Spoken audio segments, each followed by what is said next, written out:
रोहड़ू के रहने वाले 7 साल से विवाहित पुरुष में गंभीर पुरुषकारक ओलिगोएस्थेनेजोस्पर्मिया यानी कम शुक्राणुओं की संख्या और कम शुक्राणु गतिशीलता का मामला सामने आया था। इन्होंने अलग अलग केंद्रों में इलाज करवाया जिसमें IUI और IVF के 2 चक्र शामिल थे, लेकिन सफल नहीं हुए। जब वे Fortis Bloom IVF centre Mohali आए, वे बहुत उदास थे। सीधे IVF के लिए जाने के बजाय उन कारणों का पता लगाने के लिए जांच की गई कि पिछले उपचार विफल क्यों हुए थे। उन्हें 2 महीने के लिए चिकित्सा उपचार दिया गया था और कुछ जीवन शैली में बदलाव के लिए कहा गया था। 2 महीने के बाद माइक्रोफ्लूडिक्स की नवीनतम उन्नत तकनीक के साथ IVF किया, जो पुरुष कारक बांझपन के लिए बहुत सहायक है। परिणाम यहाँ तस्वीर में देखे जा सकते हैं।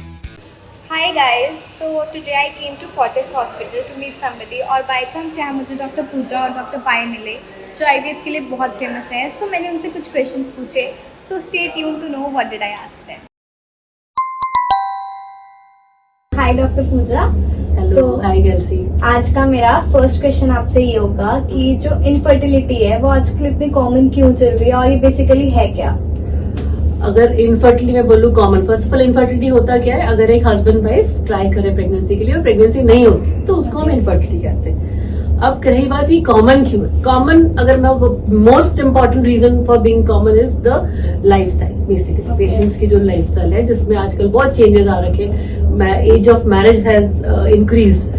पहले अर्ली मैरिजेस होते थे, आजकल एज ऑफ मैरिजेस इंक्रीज। उसके अलावा जो उनमें लाइफस्टाइल में अल्कोहल, स्मोकिंग, ड्रग्स, ये सब चीजें आई है। डेफिनेटली इन सब चीजों से बहुत फर्क पड़ता है। एंड स्ट्रेस, जो मेंटल और फिजिकल स्ट्रेस जो पेशेंट्स ज्यादा ले रहे हैं लोग आजकल, उस वजह से भी इनफर्टिलिटी बढ़ती है। इसके अलावा और मेडिकल कॉजेज बहुत सारे हैं जो तो पेशेंट अगर हमारे पास आए उन हमसे बात करें तो डेफिनेटली हम मेडिकल कॉजेज बता सकते हैं। Okay. So my second question would be for Dr. Pai. Hello, Galsi. Yeah. So I just wanted to know कि जैसे हमने ये तो जान लिया इनफर्टिलिटी होती क्या है, तो जो सारे ही लोग इनफर्टाइल हैं, क्या सबको IVF की रिक्वायरमेंट है? नहीं, वो तो गलतफहमी है। नॉर्मली इनफर्टिलिटी हम पिन पॉइंट करते हैं क्या कॉज है, उसके बाद कॉज को ट्रीट करके बहुत लोग अपने आप प्रेग्नेंट हो जाते हैं। नॉर्मली बेसिक ट्रीटमेंट होती है टाइम इंटरकोर्स, यानी एक जब बाहर आता है निकलता है वो टाइम हम कपल को बोलते हैं कि आप सेक्स करना, तो बहुत लोग टाइम इंटरकोर्स में ही प्रेग्नेंट हो जाते हैं। नहीं तो फिर नेक्स्ट स्टेप हम करते हैं, उसको हम IUI बोलते हैं। जहाँ जब अंडा बाहर आता है तब सैंपल लेके वॉश करके अच्छे से हम गर्भाशय के अंदर डालते हैं। उसमें भी बहुत लोग प्रेग्नेंट होते हैं। उसके बाद थोड़े लोगों को लैप्रोस्कोपी की जरूरत होती है, पेट में दूरबीन डाल के और गर्भाशय में दूरबीन डालते हैं, उसको हिस्टोस्कोपी बोलते हैं। उससे बहुत से लोगों को हम करेक्शन करके बच्चे रह सकते हैं। और अल्टीमेटली कुछ भी नहीं हुआ, फेल हो गया, तो फिर हम IVF करते हैं। तो सिर्फ 20% लोगों को IVF की जरूरत है।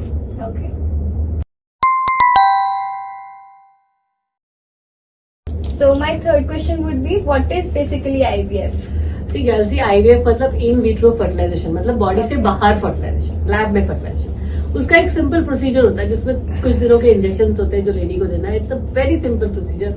वो इंजेक्शन देके जब एग्स रेडी होते हैं तो बेहोश करके अंडे निकाल लिया, माइल्ड एनेस्थीसिया देके अंडे निकाल लिए जाते हैं। बाहर लैब में फर्टिलाइजेशन होता है, एक अंडे के अंदर एक स्पर्म को इंजेक्ट करके फर्टिलाइजेशन करते हैं। और फिर जब एम्ब्रियोज रेडी होते हैं तो हम उसको इंजेक्ट कर देते हैं यूट्रस के अंदर।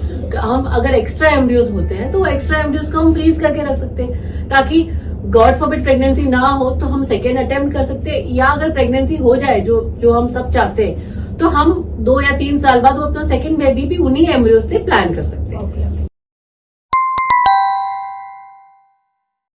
तो डॉक्टर पाए, मैं आजकल सुन रही हूँ कि काफी लोग जो हैं लेडीज वो एग फ्रीजिंग करवा रही हैं, तो ये बेसिकली क्या है और इसका क्या बेनिफिट है?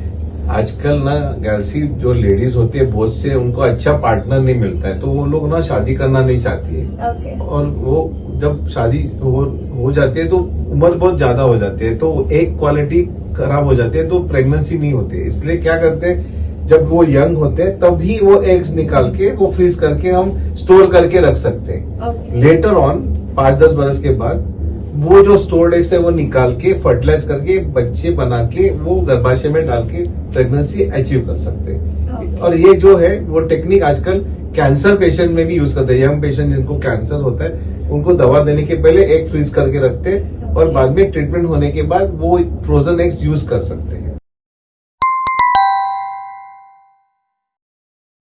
सो डॉक्टर पूजा, मैंने सुना है कि आईवीएफ काफी पेशेंट्स में फेल भी हो जाता है, तो वो काफी डिसहार्टेंड हो जाते हैं, तो उनके लिए हम क्या कर सकते हैं? सी गैल्सी, फर्स्ट ऑफ ऑल अगर आईवीएफ फेल हो रहा है तो हमें पहले तो पेशेंट के साथ बैठना पड़ता है, ये एनालाइज करना पड़ता है कि पहले क्या ट्रीटमेंट हुआ है, डिटेल में हिस्ट्री लेके डिटेल में उसके सारे प्रीवियस रिकॉर्ड सब चेक करने पड़ते हैं, और वो सब चेक करने के बाद हम फिर एनालाइज करते हैं कि किस लेवल पे प्रॉब्लम है, या तो स्पर्म में प्रॉब्लम हो सकती है या एग में प्रॉब्लम होती है।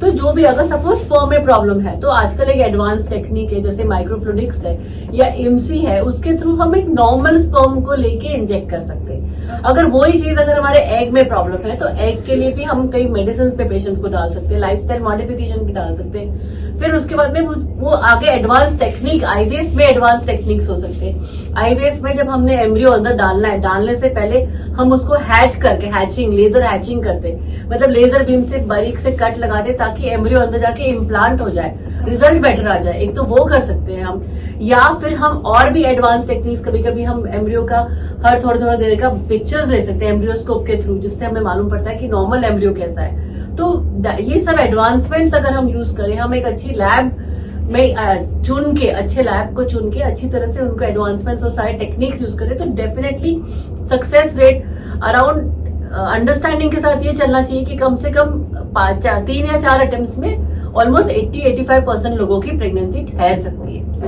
That's great.